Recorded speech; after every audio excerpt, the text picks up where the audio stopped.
women of goodwill to stand up. We cannot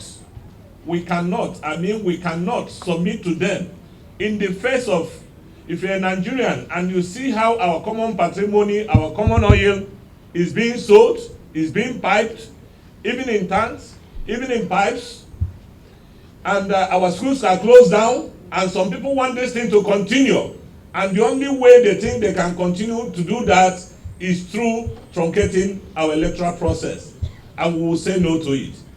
I would like to join the spokesperson in requesting the president, the director, and all security chiefs to please act professionally.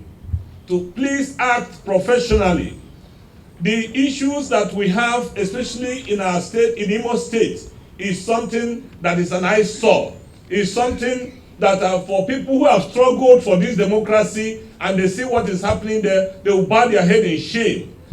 The information is that the state security apparatus, the Ebube-Agu, is being used or will be used to hunt down political opponents, will be used to intimidate people during campaign and during election.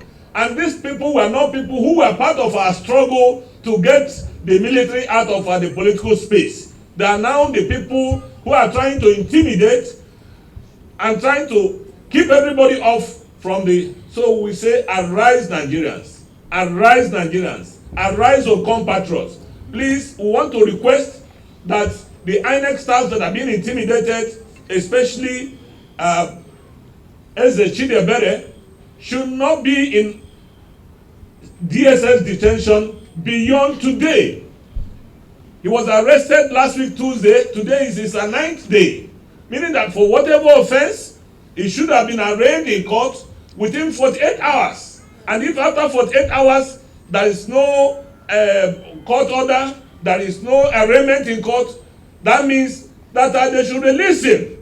They should release him and go after the people that embarrass this nation, that embarrass the whole African man, and that embarrass the world by what happened in the Omuma Magic.